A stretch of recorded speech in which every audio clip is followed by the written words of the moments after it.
varias cosas para un día en términos informativos quizá medio planchado como el de hoy.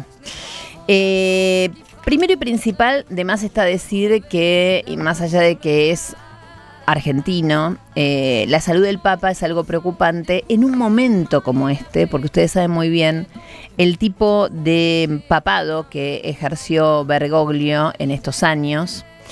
Y la verdad, debo decir, quizás con algo de egoísmo, que no es un buen momento para que se vaya. No es un buen momento para que se vaya, así que aquellos que tengan fe y puedan rezar, es interesante, básicamente porque realmente la salud del Papa está complicada, realmente complicada. Pero ¿por qué pensé en el Papa en términos no tan personales sino políticos? Porque obviamente el Papa siempre, como líder que ha sido y como una voz tan especial en la Iglesia en los últimos tiempos, con un papado que volvió sobre aquellas cuestiones del catolicismo que algunos otros papas habían como dejado de lado, la doctrina que tiene que ver básicamente con la solidaridad, con el estar atentos a aquellos que menos tienen, etcétera, etcétera. Y estoy pensando también que tenemos un presidente que desde que asumió ha hecho pública su cercanía a todo lo que tiene que ver con lo espiritual, pero de una manera tan rara, porque pienso que para cualquiera que tenga una veta en su personalidad más desarrollada desde el punto de vista de lo espiritual, para alguien que, como él, en su momento haya hecho, digamos, más que públicas su acercamiento a cualquier religión, de hecho él lo ha hecho con respecto a la religión judía, en general las religiones, distintas religiones, pero en general hay un concepto que tiene que ver justamente con ver el mundo de manera integral, con ver el mundo más allá de nuestro ombligo.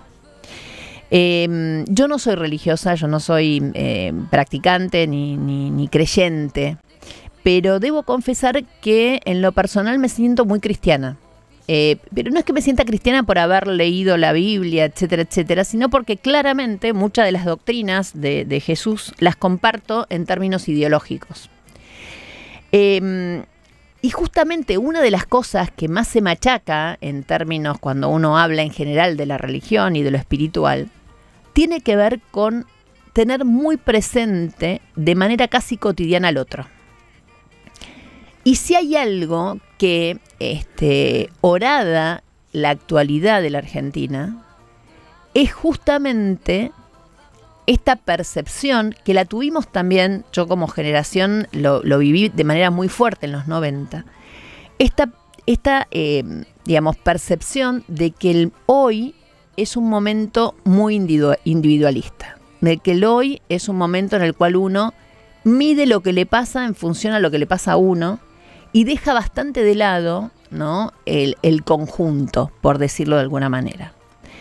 Cualquier versión, digamos, de la actualidad, de este momento, no solo en Argentina, sino a nivel mundial, está focalizado justamente en un tipo de liderazgo, llámese Trump, llámese Milei también, obviamente, pero justamente son personajes que son distintos y que han emergido en un momento, ayer hablábamos justamente de los discursos de violencia, han emergido desde un nivel de individualismo casi trágico. Y entonces manifiestan su éxito en términos personales y en términos de construcción, desde la certeza de que uno es el dueño de su vida, de que uno es el hacedor de su destino. Son todas frases de muchos libros hasta de autoayuda, ¿no? En donde, claro, ¿qué está pasando en este momento? ¿Qué pasa hoy acá? ¿O por qué, digamos, si la percepción es de que realmente no estamos tan bien, todo el mundo está como tan tranquilo? El otro día hablaba con alguien que, digamos, transita mucho los barrios más pobres del conurbano bonaerense y me decía que hay dos cosas que hay que tener en cuenta. La primera, ustedes saben, el gobierno nacional ha hecho que la AUH famosa se quintuplicara, sextuplicara. O sea, si hay algo que aumentó fue justamente la AUH, que es un subsidio directo, ¿está? Que no intermedia nadie, va al Estado, etcétera. Pero bueno, claramente aquellos que lo perciben, que es la parte más baja de la población, tiene una ayuda y se siente contenido desde ese lugar. El segundo tema que está pasando es que obviamente hubo en los últimos tiempos muchísimos despedidos. Pero de esos despedidos, muchísimos son registrados, con lo cual todavía hay gente que, como por ejemplo cuando se apagó el horno de Somisa, me acuerdo, en la década del 90, en toda la zona de San Nicolás, pero florecieron kiosquitos, supermercaditos chinos, almacenes de barrio, ¿no? Todos microemprendimientos, que eran tantos que había más microemprendimiento que gente para comprar en esos. Pero en el mientras tanto, en el primer año, entre que cobraban la indemnización, se ponían con entusiasmo el negocio, etcétera, etcétera. Y en ese momento estamos. Estamos en un momento en el que un montón de gente dice, y yo pedaleo todo el día y quizá repartiendo, ¿no? Me compro el bolsito Estamos en ese momento. Entonces, claro, todavía no termina de estallar el mal momento, para decirlo de alguna manera.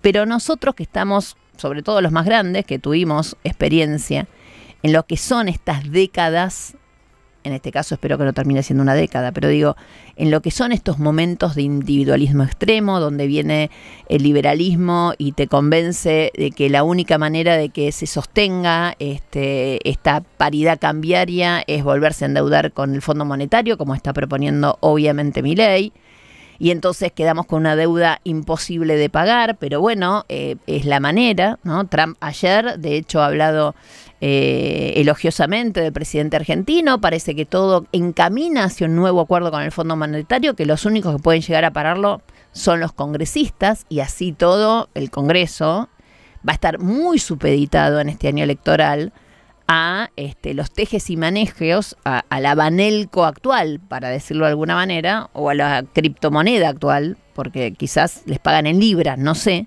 pero lo concreto es, digamos, que tenemos que entender que los gobernadores necesitan justamente llegar por lo menos a fin de año de manera afiatada, y seguramente va a haber transacciones de todo tipo en este año electoral. Esto es lo que estamos transitando, mientras en el mundo un Donald Trump absolutamente impiadoso, que pretende, obviamente, que vuelva el trabajo genuino en Estados Unidos, y contra eso uno no puede decir nada malo. Él sube aranceles, que es exactamente lo contrario a lo que hace Milei en la Argentina, con el lema de que la gente, que los americanos tengan laburo y que vuelvan. Ayer yo les contaba que no se producen más paraguas en ningún lugar del mundo más que en China. Bueno, debe querer hasta que se vuelvan a producir paraguas en Estados Unidos. Y la verdad, no está mal como ejemplo de un líder que quiere mejorar la situación de su país. Claro, de un país que ustedes saben es hoy, hay que decirlo, un imperio. Y que está en guerra absolutamente con otro país que también tiene, digamos, finalidades imperialistas, como es China. Hoy la guerra es económica, hoy la guerra es comercial, y en el medio de esos misiles que se están pasando, antes eran misiles reales, ahora no son ni más ni menos que topes arancelarios, ¿no? En el medio de todo eso estamos nosotros, que somos el último orejón del tarro de este mundo, y que tenemos un líder que claramente es genuflexo en términos reales con respecto a Estados Unidos. Hoy los líderes europeos saben que Milei puede cambiar en 24 horas su postura o la postura del país respecto a un tema como es la guerra en Ucrania, solo porque con la mirada Trump lo maneja. Y la verdad, también hay que decirlo, no le mintió a nadie. Milei siempre dijo que iba a hacer esto. Hoy la Argentina es claramente de la mano de Milei un país menos soberano. pero lamentablemente, ¿se lo podemos reclamar o no? ¿No lo dijo? Es la pregunta. Nancy Pasos en Radio 10.